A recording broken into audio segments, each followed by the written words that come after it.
Hi, my name is Elizabeth Lesbrance, and this is my presentation on the digestive system. All right, so I chose the roles of the pancreas and the liver.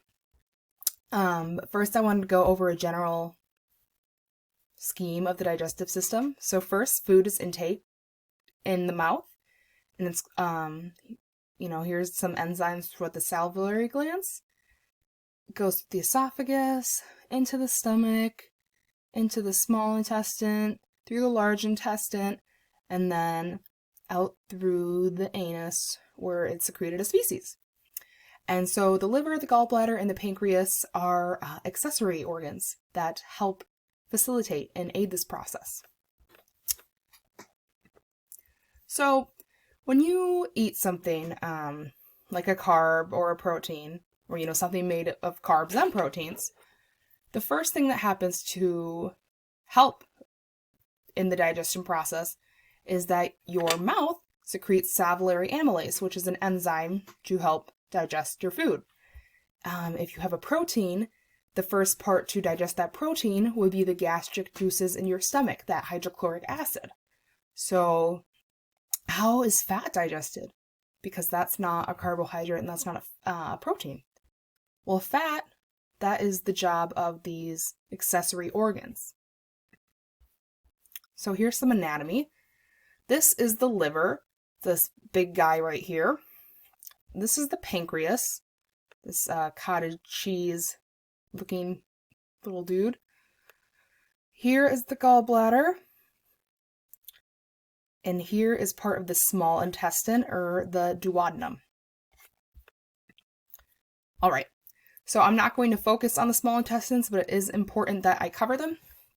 So because the accessory organs aid the small intestine, specifically the duodenum. So the main functions of the small intestine are mechanical breakdown, chemical digestion, and nutrient absorption. So the small intestine is lined with epithelial tissue, villi and microvilli. It has a large surface area with lots of capillaries to help nutrient absorption. So the mechanical breakdown and propulsion of chyme, which is the partly digested food with the acidic fluid from the stomach. There's the chemical and nutrient absorption. So the duodenum, which is the chemical digestion, that receives the chyme and gastric juices from the stomach through the pyloric sphincter. It takes in bile from the liver and the gallbladder, takes in enzymes from the pancreas. The jejunum is nutrient absorption, the ileum absorbs vitamins, and then this runs into the colon, and then whatever is not absorbed, such as fiber, goes out into the rectum and is excreted. It is also important to note that the small intestine is covered with brush border, and these brush borders secrete enzymes that absorb sugars such as maltase, sucrase, and lactase by breaking down glucose, fructose, and galactose. Now, the liver is one of the heaviest organs in your body. It's a 4-lobed organ. It filters the body's blood via the hepatic artery, which is blood from the heart, and the hepatic portal vein, which brings blood from the small intestine. It can also regenerate itself, so I found that very interesting. Blood from the intestine contains carbohydrates, fats, vitamins, and nutrients from the things that we have ingested. Carbohydrates are broken down into sugars for energy use. Toxins and byproducts are channeled through kidneys and intestines for excretion. The liver also makes blood plasma proteins, which form blood clots and move fatty acids. The liver makes cholesterol to help create hormones such as insulin-like growth factor and angiotensinogen. It makes vitamin D. Again, it sorts through metabolic waste. It stores glycogen, vitamins and minerals. It does a whole slew of different functions. In the digestive system, its main role is the production of bile. So bile is made of salts, triglycerides, phospholipids, electrolytes, and cholesterol, and these all attack fatty foods. This is imperative because fat is not water soluble. Fat is hard to digest without bile, so it allows for the breakdown into fatty acids and monoglycerides to digest and absorb the nutrients from the fat. So it emulsifies the fat. It turns it into micelles of lipid and bile acids. So these large fat droplets are made smaller with bile, so the pancreatic lipase, which is secreted, is more efficient. So liver creates the bile, but it's stored in the gallbladder.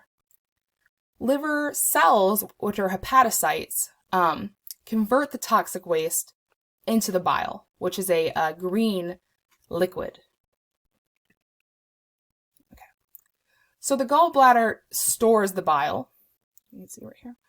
And there are these things called gallstones that can form if bile contains too much cholesterol, bilirubin, or not enough salts. The main one, though, is cholesterol, if it contains too much cholesterol. So chyme goes into the duodenum, which stimulates enteroendocrine cells, and chylocystinocholine is released into the blood, which allows the gallbladder to contract. Then bile goes through the cystic duct and bile duct to the duodenum into the small intestine.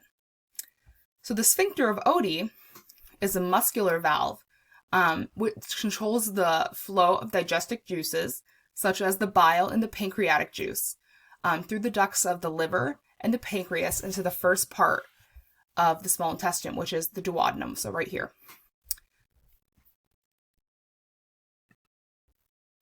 Pancreas.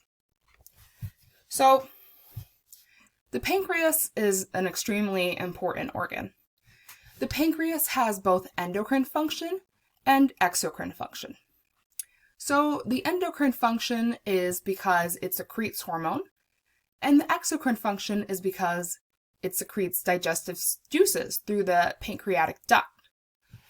Some hormones produced are insulin and glucagon, and these are homeostatic. They control the blood sugar levels to make sure they're at a normal rate. Insulin allows for excess sugar in the blood to move to cells for energy or storage. And if this goes awry and offsets one of those homeostatic variables, it can lead to the disease of diabetes. So chylocystinocholine stimulates ACNR cells in the pancreas to secrete digestive enzymes through the pancreatic duct into the duodenum. Carboxypeptidase, chymotrypsin, trypsin complete the digestion of proteins. So these enzymes break peptide bonds in the amino acids, because if you think of their chemical structure, they have peptide bonds and they break them. They also produce many enzymes to break down major food groups, as well as bicarbonate, which makes the pancreatic secretions alkaline. So it neutralizes that acidic chyme from the stomach, so enzymes will have a better environment to fill out all of their work. So that the intestine secretes that GI hormone, secretin, to act on the pancreas and stomach to stimulate bicarbonate release, so that enteroendocrine cells can release secretin and stimulate pancreatic duct cells to release water and bicarbonate to raise the pH, making it more basic. So lipase turns triglycerides into fatty acids and glycerol. Amylase reduces carbs to glucose and fructose. So once monomers in the small intestine epithelial cells absorb and transport through capillaries into the bloodstream to various organs for cells, so they can build, they can replace dead cells, they can be used as fat storage, and that's basically everything that they can do. These are my sources. I used the whole chapter 21 of Silverthorn and a slew of YouTube videos. And again, this is my thing.